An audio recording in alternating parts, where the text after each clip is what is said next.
नमस्कार मित्रांनो, भावी शिक्षक आणि शिक्षिकेंनो, टिप्स फॉर टीईटी मध्ये मी अक्षयकर तुम्हा सर्वांचं स्वागत करतो।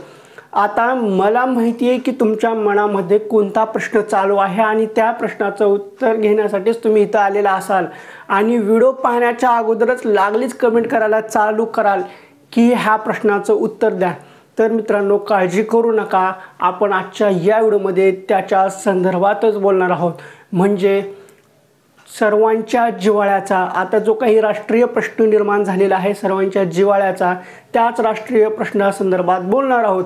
म्हणजे विथ इंटरव्ह्यूचा राऊंड कधी लागेल, त्यामुळे विनाकारण खाली प्रश्न न विचारता विथ इंटरव्ह्यूचा राऊंड कधी लागेल त्याच्याच संदर्भात आपण ह्या व्हिडिओमध्ये बोलणार आहोत। तर फक्त ह्या संदर्भात नाही तर याच्यापेक्षा आणखीन काही मुद्दे आहेत, याच्या संदर्भात सुद्धा बोलणार आहोत।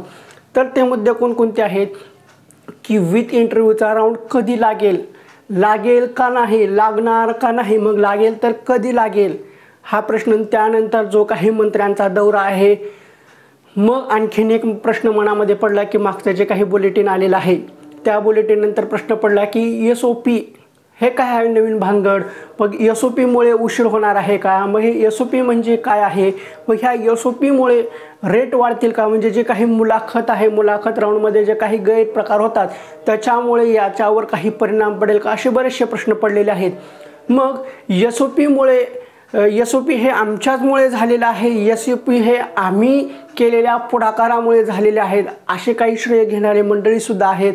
त्यानंतर SOP नियम पूर्वी नव्हता का आत्ताच नव्याने निर्माण झालेला आहे का, किंवा याच्यात थोडाफार बदल झालेला आहे, हे सुद्धा आपण ह्या व्हिडिओमध्ये पाहणार आहोत। मग त्यानंतर सर्वात महत्त्वाचा प्रश्न की विथ इंटरव्ह्यूच्या राऊंडसाठी किती दिवसांची प्रतीक्षा करावी लागेल, मग हा राऊंड आपला आचारसंहितेमध्ये अडकेल का, असे बरेचसे प्रश्न पडलेले आहेत।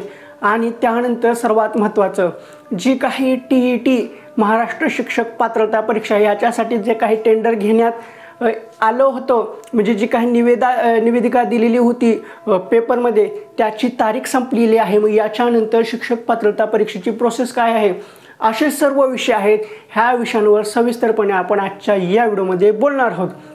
तर आता पहिला मुद्दा की आपल्या सर्वांच्या जीवाभावाचा आणि अतिशय डोक्याला ताण देणारा आणि आपली वाट लावणारा प्रश्न की विथ इंटरव्ह्यूचा राऊंड लागेल का नाही, लागेल तर कधी लागेल, हा प्रश्न सर्वांसमोर पडलेला आहे। कारण साहजिकच आहे, ज्यावेळेस पहिली यादी लागणार होती त्यावेळेसच आपली विथ इंटरव्ह्यूची यादी लागणार होती, पण ही यादी त्यावेळेस काही लावली नाही। त्यानंतर 4 महिने ओलांडले, त्यानंतर कन्व्हर्जंट राऊंड म्हणजे रूपांतरित यादी लागली, त्याच्यासोबत विथ इंटरव्ह्यूचा राऊंड लागेल याची आपली अपेक्षा होती, तो सुद्धा लागला नाही। मग त्यानंतर एक नवीन सिस्टीम काढली की विथ इंटरव्ह्यूच्या राऊंडमध्ये तुम्हाला यायचं आहे किंवा नाही, जे ऑलरेडी विदाऊट इंटरव्ह्यूमध्ये लागलेले आहेत त्यांच्यासाठी संधी दिली, त्याच्यामध्ये 2-3 दिवस घालवले आणि त्याच्यासोबतच ओपन उर्दू कन्व्हर्टेड राऊंड असा एक राऊंड काढला। मग ह्यांना प्रेफरन्स द्यायला लावले नव्याने। मग हे सर्व झाल्यानंतर सर्वांना अपेक्षा होती की कन्व्हर्टेड राऊंड ओपन उर्दूचा जो काही कन्व्हर्टेड राऊंड त्याच्यासोबत विथ इंटरव्ह्यूचा राऊंड लागेल याची अपेक्षा होती, पण तो काही लागलेला नाही आहे। मग अक्षरशः सर्वांचा जे काही मनातील भावना असतील, जो काही बांध असतो तो आता तुटलेला आहे। जी काही तुमची कंडिशन आहे ती सर्वांचीच आहे, तशी माझी सुद्धा आहे, पण याच्या मागचं थोडंसं काहीतरी गणित समजून घ्यायलाच हवं। आता जास्त त्रास करून घेऊन सुद्धा उपयोग नाही किंवा जास्त गोंधळ घालून उपयोग नाही। आता संयम असतो, संयम ठेवावा तर माणसाने किती दिवस ठेवावा हा सर्वांच्या मनामधला प्रश्न असतो, तो साहजिक आहे, पडणं साहजिकच आहे, पण काही गोष्टीचा संयम ठेवावाच लागतो, त्याशिवाय पर्याय नाही। मग याच्यापेक्षा जास्त त्रास कुणाला होत आहे, जे 9वी ते 12वीसाठी क्वालिफाय आहेत, चांगले मार्क असून सुद्धा ते नोकरीची प्रतीक्षा करत आहेत, त्यांना जास्त त्रास होत आहे। मग लागेल तर कधी लागेल अशी खूप सारी प्रतीक्षा आहे आणि त्यातल्या त्यात फक्त यादी लागेल याचं प्रेशर नाही आहे, आपल्या सर्वांच्या घरच्यांचं प्रेशर आहे, आपल्या जे काही लग्नाला आलेले आहेत त्यांचं लग्न जमत नाही आहे, त्यांचा लग्नाचा प्रश्न आहे. मग काही जणांचे लग्न झालेले आहेत, मग त्यांचा रोजीरोटीचा प्रश्न आहे. मग काही जणांचा आर्थिक जे बाबी असतात त्यांचा प्रश्न आहे. काही जणांचं वय निघून चाललेलं आहे. असे भरमसाठ प्रश्न आहेत. ह्या भरमसाठ प्रश्नातून आपल्याला त्रास होतो, राग येतो, सहनशक्ती संपते आणि जो काही आपल्या अंगामध्ये जो काही राग असतो तो बाहेर यायला चालू होतो. हे मान्य आहे, पण थोडे दिवस हा राग शांत करायलाच हवा. त्याच्याशिवाय पर्याय नाही, दुसरा कुठलाही पर्याय नाही. विनाकारण जास्त राग करून जास्त त्रास घेऊन एकतर स्वतःलाही त्रास होईल, त्यातल्या त्यात आपल्या परिवाराला सुद्धा त्रास होईल. याच्यामध्ये जास्त वेगळा विचार न केलेला बरं. फक्त थोडं दिवस शांत राहिलेलं चांगलं. मग आता हे जे सांगत आहे हे सुद्धा आपल्या डोक्यामध्ये जात नाही आहे किंवा हे मनाला पटत सुद्धा नाही आहे. साहजिक गोष्ट आहे, कारण आपण याची वाटच पाहत आहोत विथ इंटरव्ह्यूच्या राऊंडची, पण ते लागत नाही आहे. पण सहनशक्तीशिवाय पर्याय नाही, संयम हवाच. आणि आता आपण अशा एका टप्प्यावर येऊन आलेलो आहे की इथं जर थोडासा संयम गेला किंवा काही आपण चुकीचं पाऊल उचललो तर इतके दिवस आपण मेहनत घेतलेली, इतके दिवस वाट पाहिलेली, ज्या क्षणाची वाट पाहत होतो तो क्षण आपल्याला अनुभवायला भेटणार नाही. अशा गोष्टी होऊ नये म्हणून जो काही आपल्या मनामध्ये राग आहे, तिटकार आहे, द्वेष निर्माण झालेला आहे, हा शासन प्रणालीचा, ह्या पवित्र प्रणालीचा, ह्या सिस्टीमचा जो काही द्वेष निर्माण झालेला आहे तो द्वेष काही दिवस तरी शांत ठेवलेलाच बरा किंवा तो द्वेष बाहेर न आणलेलाच बरा. कारण ह्याच्यातून काहीही साध्य होणार नाही, ते उलट आपल्यालाच त्रासदायक असेल. असो, आता वळू आपण की विथ इंटरव्ह्यूच्या राऊंड संदर्भात काय चालू आहे काय नाही आहे हे पहा. विथ इंटरव्ह्यूचा राऊंड कधी लागेल हा प्रश्न पडलेलाच आहे. तर एकदम सरळ जास्त व्हिडिओ लांबलचक न करता सरळ सांगतो. सध्याचे जे काही 2 दिवस आहेत त्या 2 दिवसामध्ये तर विथ इंटरव्ह्यूचा राऊंड लागणार नाही. हे तर कालबाधित सत्य असल्यासारखं आहे. कारण आपले जे काही नावाजलेले गावाजलेले माननीय सन्माननीय शिक्षण मंत्री साहेब आहेत ते सध्या विदेश दौऱ्याला, जर्मन दौऱ्यासाठी गेलेले आहेत. त्याच्यासोबत आपले आयुक्त साहेब सुद्धा आहेत. त्यामुळे ह्या 2 दिवसामध्ये तरी विथ इंटरव्ह्यूचा राऊंड लागेल याची आशा बिलकुल ठेवू नका. मग विथ इंटरव्ह्यूचा राऊंड कधी येईल तर एक सरळ सांगतो की 10 दिवस धरून चला, म्हणजे जास्त डोक्याला ताण होणार नाही. रोज आपण म्हणतोय की आज लागेल, उद्या लागेल, परवा लागेल. आपण रोज झोपेतून उठल्यापासून त्याचाच विचार करतो, आज लागेल.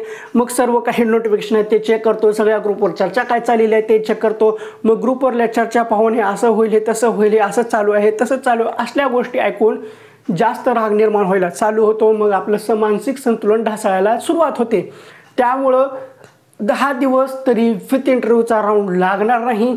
हे आपल्या मेंदूला, हे आपल्या शरीराला, हे आपल्या मनाला आणि घरच्यांना सांगा की आणखीन तरी 10 दिवस हा विथ इंटरव्ह्यूचा राऊंड लागणार नाही आणि तोपर्यंत तुम्ही सोशल मीडियापासून लांब राहा. हेच आपल्या हिताचं, हेच आपल्या चांगल्यासाठी असणार आहे. मग विथ इंटरव्ह्यूचा राऊंड लागेल तर कधी लागेल हे पहा. 10 दिवस धरून चला. आज तारीख आहे 1 ऑगस्ट. आपल्या मंत्र्यांचा दौरा, साहेबांचा दौरा आहे 2 ऑगस्टपर्यंत. त्यानंतर 3 आणि 4 तारखेपर्यंत काही होणार नाही. त्याच्यानंतर प्रोसेस चालू होईल. पण आता हे सर्वची सर्व शासन प्रशासनावर आहे. हे ज्यावेळेस सिग्नेचर देतील ह्या सर्व त्या गोष्टी त्यावर अवलंबून आहे. पण 10 दिवस धरून चला, म्हणजे आपली मेंटॅलिटी राहील, जास्त आपल्याला ताण येईल. म्हणजे इथून पुढं 10 दिवस तरी आपलं तारीख, म्हणजे 10 दिवसामध्ये निकाल लागेल असं नाही. 10 दिवस धरून चला म्हणजे 10 ते 11व्या दिवशी निकाल लागेल. मग लगेच आता काही जण मंडळी असतील की आमचं 13वा करूनच निकाल लावा असे म्हणणारे असतील. राग आहे सर्वांना मनामध्ये, हे होत आहे, संयम तुटत चाललेला आहे. पण अशा वेळी थोडंसं कंट्रोल केलेलं चांगलं राहील. आता आपण वळू की जो काही नवीनच एक प्रकार काढलेला आहे SOP. हे SOPमुळं वेगवेगळे अफवा निर्माण झालेल्या आहेत, वेगवेगळे समज आहेत, वेगवेगळे गैरसमज आहेत. आणि काही मंडळी अशा आहेत की SOP ही आमच्यामुळेच आलेली आहे, आमच्या पाठपुराव्यामुळेच आलेली आहे असे म्हणणारी सुद्धा मंडळी आहेत. पण त्यामुळे त्या गोष्टीकडे किती लक्ष द्यायचं हे जस्ट त्याच्यावर वैयक्तिक अवलंबून आहे. पण आता ही SOP म्हणजे काय आहे हो, खूप काही जण वेगवेगळं सांगत आहेत. एकदम साधं सरळ म्हणतो स्टँडर्ड ऑपरेटिंग प्रोसेस, आणि पण त्याचे वेगवेगळे अर्थ काढत आहेत. हे असंच आहे का? नाही.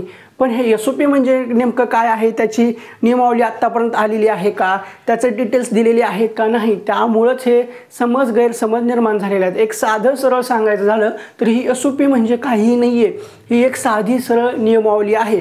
म्हणजे ज्यावेळेस तुम्ही मुलाखतीला जाणार आहेत, ते मुलाखतीला जाण्यासाठी जी काही संस्था आहेत त्या संस्थेला काहीतरी नियम बंधने घालून दिलेले आहेत आणि त्याच्यामध्येच हा आपला इंटरव्ह्यू पार पडला जाईल, त्या ह्याचं काटेकोरपणे पालन केलं जाईल, अशी एक साधी सरळ प्रोसेस आहे.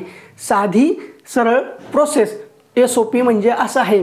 जे काही संस्था आहे त्या संस्थेला नियम, पूर्वीचा जो नियम एका जागेसाठी 10 व्यक्ती हा नियम तर आहेच. मग आता इंटरव्ह्यू म्हणजे जे काही डेमो आहे, मग जे काही तुम्हाला प्रश्न विचारले जाणार आहेत त्याच्या संदर्भात ते कुठल्या पद्धतीने ऑपरेट करायचे आहेत, जो काही डेमो आहे तो डेमो देताना कोणत्या पद्धतीने ऑपरेट करायचा आहे, आणि जो काही तुमचा इंटरव्ह्यू होणार आहे त्या इंटरव्ह्यूमध्ये कशाशी रिलेटेड प्रश्न असतील याचा सरळ ढाचा, एक स्ट्रक्चर जे आहे ते संस्थांना दिलं जाईल. तोच आहे SOP, दुसरं काहीही नाही आहे. मग आता ह्याच्यामध्ये विनाकारण जास्त गैरसमज वाढवले जात आहेत की SOPमुळं रेट वाढेल, SOPमुळं रेट कमी होईल, किंवा हे SOP संस्थांना मान्य होणार नाही. मग हे संस्थांना मान्य नाही झाले तर मग परत याच्यामध्ये याचिका पडेल, याचिका पडली की मग परत भरती रखडेल, असल्या बिनकामाच्या अफवा पसरवल्या जात आहेत. ह्या गोष्टी अशा नाही आहेत. जी काही SOP आहे ती साधी सरळ आहे. जे काही नियम आहेत, बंधने आहेत, जे काही स्ट्रक्चर आहे, जे काही त्यांच्या सूचना आहेत, ह्या सर्व तयार करून ठेवलेल्या आहेत. ह्या फक्त आता शासन प्रशासन मंत्रालय स्तरावर दाखवायचे आहेत की हा जो काही इंटरव्ह्यू आहे, हा इंटरव्ह्यूची प्रोसेस अशी असणार आहे आणि ह्याच्यामध्ये इंटरव्ह्यू घेण्यासाठी हे स्ट्रक्चर दिलेलं आहे. मग 15 मार्कासाठी जी काही मुलाखत असेल, पुन्हा 15 मार्कासाठी जो काही डेमो असेल, मग याचं व्हिडिओ रेकॉर्डिंग करायचं का नाही, का ऑन द स्पॉट घ्यायचं, हे जे काही नियमावली आहे तीच आहे फक्त SOP, आणि त्याच्यावर फक्त सिग्नेचर करायची राहिलेली आहे.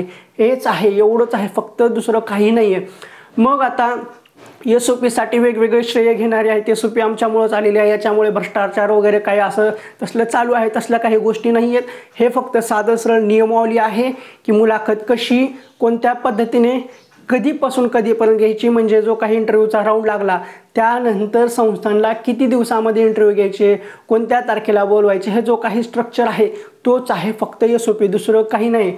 हे SOPचे नियम पूर्वी नव्हते का? हो, पूर्वीसुद्धा होते. पूर्वीचे जो काही नियम आहेत त्याच्यामध्ये फक्त थोडाफार बदल करून नव्या स्वरूपात ही नियमावली येईल, दुसरं काहीही नाही आहे. परत एकदा आता आणखीन सगळ्यांना प्रश्न पडला असेल की विथ इंटरव्ह्यूचा राऊंड कधी लागेल. हो मित्रांनो, 10 दिवस तरी धरून चला, 10 दिवसामध्ये लागेल, 10 दिवसाच्या अगोदर लागणार नाही असं धरून चला. म्हणजे आपलं मन तयार होईल, शरीर तयार होईल आणि आपली मानसिकता सुद्धा तयार होईल.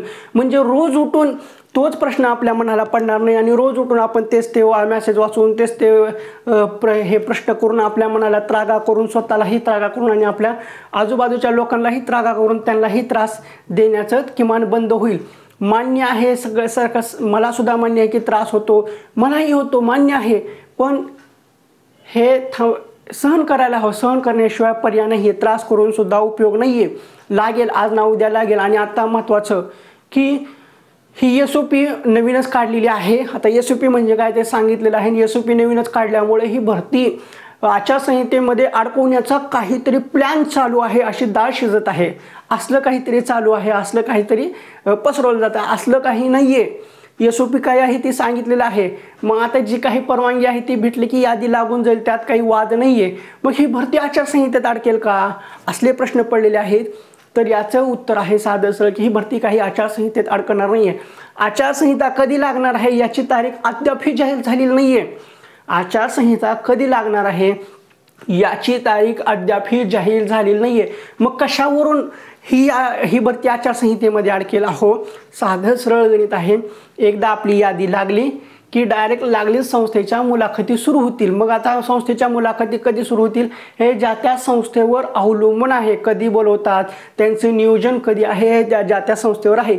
एकदा का यादी लागली की 15 दिवसामध्ये, ह्या 15 दिवसाच्या आत ते त्यांचं नियोजन करतील आणि मग आपल्याला इंटरव्ह्यू द्यायला बोलवतील. मग हे इंटरव्ह्यू ह्या महिन्यातही होतील आणि काही संस्थांचे इंटरव्ह्यू पुढल्या महिन्यातही होतील. म्हणजे एका जागेसाठी 10 उमेदवार आहेत. तसंच एक उमेदवार वेगवेगळ्या संस्थेवर वेगवेगळ्या ठिकाणी जाणार आहे, त्यामुळे वेळ लागणार आहे. प्रोसेस 2 महिन्याची आहे. मग आता ह्या महिन्यात काही इंटरव्ह्यू होतील आणि पुढल्या महिन्यातही इंटरव्ह्यू होतील. मग पुढल्या महिन्यामध्ये इंटरव्ह्यूची प्रोसेस पूर्ण झालेली असेल तोपर्यंत काही आचारसंहिता लागणार नाही.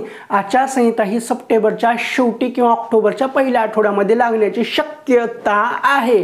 लागेलच असं नाही, पण आचारसंहिता ही ह्या महिन्यात सुद्धा लागणार नाही आणि पुढल्या महिन्यात सुद्धा लागणार नाही. त्यामुळं भरती ही आचारसंहितेत अडकेल हा जो काही मनामध्ये प्रश्न पडलेला आहे तो काढून टाका. कारण आचारसंहिता कधी लागेल याच्या आणखीन तारखा जाहीर झाल्या नाही, तर विनाकारण भरती आचारसंहितेत अडकवायला निघालेले आहेत. त्यामुळे असल्या गोष्टीकडे लक्ष न दिलेलं बरं. कारण ह्या निगेटिव्ह गोष्टी आहेत, जे काही निगेटिव्ह एनर्जी आहेत त्याच फक्त अट्रॅक्ट होत आहेत. कारण आपली विथ इंटरव्ह्यूची लिस्ट ही लांबच चाललेली आहे. त्यामुळेच असो, आता जो काही विथ इंटरव्ह्यूच्या राऊंड संदर्भात होते ते सगळं मी व्यवस्थितपणे सांगितलेलं आहे. आणखीन एकदा सांगतोय की 10 दिवस धरून चला विथ इंटरव्ह्यूची यादी लागायला आणि त्याच्यानंतर इंटरव्ह्यूची प्रोसेस चालू होईल आणि ही 2 महिने चालेल. आणि प्रोसेस पूर्ण झाल्या काही ठिकाणी आता ही प्रोसेस सुरू झाल्यानंतर पुढलं काही नियोजन आहे ते पवित्र पोर्टलवर येईल. त्यामुळं विनाकारण कुठल्याही गोष्टींवर विश्वास ठेवू नका, अफवांवर विश्वास ठेवू नका. जे काही न्यूज बुलेटिनवर येईल तेच अंतिम सत्य असेल असं समजून चला. आणि विथ इंटरव्ह्यूच्या राऊंड संदर्भात ज्या काही सूचना पवित्र पोर्टलवर येतील त्याच फायनल असतील. आणि विनाकारण दुसऱ्या गोष्टीवर काही लक्ष देऊ नका, जशा की रेट वाढतील, असंच होईल, तमुकच होईल, आचारसंहितेत अडकेल असल्या गोष्टीकडे लक्ष देऊ नका. असो, विथ इंटरव्ह्यूच्या राऊंड संदर्भात जेवढं काही महत्त्वाचं होतं ते सगळं सांगितलेलं आहे. आता आपण वळू आणखीन एका महत्त्वाच्या मुद्द्यावर की जी काही आहे शिक्षक पात्रता परीक्षा म्हणजे TETच्या संदर्भात. आता मी मागच्या व्हिडिओमध्ये सांगितलं होतं की TETच्या संदर्भात म्हणजे शिक्षक पात्रता परीक्षेच्या संदर्भात हालचाली ह्या सुरू झालेल्या आहेत. त्याच्या संदर्भात निवेदिका मागवली होती, म्हणजे पेपरमध्ये बातमी दिली होती की आम्ही अशी परीक्षा कंडक्ट करणार आहोत. त्यासाठी कंपनीची आवश्यकता आहे, कुणाला टेंडर घ्यायचं ते तुम्ही घेऊ शकता. मग त्याची मुदत ही 31 जुलैपर्यंत दिलेली होती. आता मुदत संपलेली आहे. मग आता ज्या कंपन्यांनी हे केलेलं आहे, अप्लाय केलेलं आहे, त्याच्यापैकी कुठली तरी एक कंपनी फायनल होईल. लगेच आज होईल का नाही ह्याच्यासाठी वेळ लागेल. ह्याच्यासाठी आणखीन 5 ते 6 दिवस जातील. त्यानंतर जी काही कंपनी तयार झालेली आहे त्या कंपनीशी जे काही करार आहे तो करार होईल. त्याच्या करार होण्याच्या अगोदर मग त्यांच्याकडून प्रोसेस कशी आहे त्यांना प्रोसेस समजून सांगितली जाईल. त्याच्यासाठी त्यांच्याकडून डेमोसुद्धा घेतला जाईल. एक डेमो झाल्यानंतर सगळी प्रक्रिया त्यांची फायनलाइज झाल्यानंतर मगच आपल्याला नोटिफिकेशन यायला चालू होईल. हे नोटिफिकेशन 15 तारखेनंतरच येईल. 15 तारखेच्या अगोदर शिक्षक पात्रता परीक्षेचं नोटिफिकेशन येईल याची अपेक्षा करू नका. पण 15 तारखेनंतर शिक्षक पात्रता परीक्षेचं नोटिफिकेशन आलं की समजून जायचं की त्या दिवशी किंवा त्याच्या दुसऱ्या दिवशीपासून फॉर्म भरायला चालू झालेले असतील. फॉर्मची मुदत ही 10 ते 15 दिवसच असेल आणि आपल्या परीक्षा ह्या सप्टेंबरच्या एंडिंगला किंवा ऑक्टोबरच्या सुरुवातीला झालेल्या असतील. आणि ही परीक्षा एका दिवसामध्ये ऑफलाईन पद्धतीने संपूर्ण महाराष्ट्रामध्ये पार पडलेली असेल. साधं सरळ आहे, एकदम व्यवस्थितपणे सांगितलेलं आहे. त्यामुळं आपली शिक्षक पात्रता परीक्षा कधी होईल, केव्हा होईल असले प्रश्न मनामध्ये येऊ देऊ नका. परीक्षा होणार आहे म्हणजे होणार आहे. ऑन द स्पॉट परीक्षेचा फॉर्म निघेल. 15 दिवसामध्ये फॉर्मची प्रोसेस संपेल आणि सप्टेंबर एंडिंगला किंवा ऑक्टोबरच्या सुरुवातीच्या आठवड्यामध्ये ही परीक्षा पार पडलेली असेल. जरी आचारसंहिता लागली तरी परीक्षा घ्यायला काहीही प्रॉब्लेम होत नाहीये. कारण आचारसंहितेच्या पूर्वी ह्या परीक्षेची जाहिरात आलेली आहे आणि प्रोसेस झालेली आहे. फक्त परीक्षा राहिलेली असली तरी आचारसंहितेच्या काळामध्ये होऊन जाईल. आणि आता आपण लागलीच काही दिवसाने शिक्षक पात्रता परीक्षेचे नोट्सचे व्हिडिओज हे सुरू करणार आहोत. त्याच्याशी रिलेटेड जेवढ्या काही नोट्स आहेत त्या सर्वच्या सर्व पूर्ण झालेल्या आहेत. ह्या नोट्स आता आपण प्रिंटेड स्वरूपात तयार केलेल्या आहेत. पूर्वी ज्या काही नोट्स होत्या त्या हस्तलिखित होत्या, त्याच्यामध्ये थोडं काही एक्स्ट्रा इन्फॉर्मेशन आहे ते ॲड करून आता हे प्रिंटेड स्वरूपात केलेले आहेत. म्हणजे जेणेकरून माझ्या अक्षरांचा कसलाही प्रॉब्लेम होणार नाही. ज्यांना अक्षर ओळख येत नव्हतं त्यांना सुद्धा ओळख होईल. प्रिंटेड स्वरूपात असल्यामुळे अक्षराचा काही प्रॉब्लेम येणार नाही. त्याच्या संदर्भात आपण लागलीच व्हिडिओ चालू करणार आहोत। आता ह्या नोट्स कशा आहेत याची उत्सुकता तर आहेच। ह्या नोट्सचे काही स्क्रीनशॉट मी ह्या व्हिडिओच्या शेवटी टाकणार आहे, ते तुम्ही बघून घ्या। आणि लागलीच काही दिवसानंतर आपण एक लाईव्ह स्ट्रीमिंग घेऊन त्या लाईव्ह स्ट्रीमिंगमध्ये नोट्स कोणते आहेत काय आहेत ते सर्वच्या सर्व मी त्या लाईव्ह स्ट्रीमिंगमध्ये सांगतो। तर ठीक आहे, TETच्या संदर्भात लागलीच व्हिडिओ आपण चालू करणार आहोत, त्याच्या संदर्भात अभ्यास करायला चालू करा। आणि ह्या व्हिडिओमध्ये एवढंच ठीक आहे। तुम्हाला हा व्हिडिओ कसा वाटला तो कमेंट बॉक्समध्ये सांगा। व्हिडिओ आवडला असेल तर व्हिडिओला लाईक करा। व्हिडिओ पाहून तुमचा काही फायदा झाला आहे असं वाटत असेल तर आणि तरच आपल्या चॅनलला सबस्क्राईब करा। लाल रंगामध्ये सबस्क्राईब बटन आहे ते दाबा, त्यानंतरची जी घंटी आहे ती सुद्धा दाबा व ऑल नोटिफिकेशन बेल चालू करा, म्हणजे जेणेकरून सर्व व्हिडिओचे नोटिफिकेशन तुमच्यापर्यंत येतील। तर ठीक आहे, पुन्हा भेटू अशाच एका महत्त्वपूर्ण व्हिडिओमध्ये महत्त्वपूर्ण माहिती घेऊन। परत एकदा जाता जाता सांगतोय की जास्त टेन्शन घेऊ नका, जास्त पॅनिक होऊ नका, रिलॅक्स राहा। काही दिवस फक्त वाट पहा। One day is our day आहे, म्हणजे आहे, एक ना एक दिवस आपला येणारच आहे। त्यामुळे जास्त पॅनिक होऊ नका, विनाकारण जास्त विचार करू नका। निगेटिव्ह विचार तर मनामध्ये अजिबात येऊ देऊ नका। काहीच दिवसामध्ये आपली यादी लागणार आहे। फक्त यादी लागल्यानंतर ते इंटरव्ह्यू कसा फेस करायचा, इंटरव्ह्यू कसा द्यायचा, डेमो कसा द्यायचा, फक्त ह्या गोष्टीकडे फोकस करा। आणि आपण जास्तीत जास्त बगर ह्याचं कसं लागेल ह्या गोष्टीकडे लक्ष द्या। बाकी गोष्टी सर्व व्यवस्थित होऊन जातील। तर ठीक आहे, पुन्हा भेटू पुढल्या एका व्हिडिओमध्ये।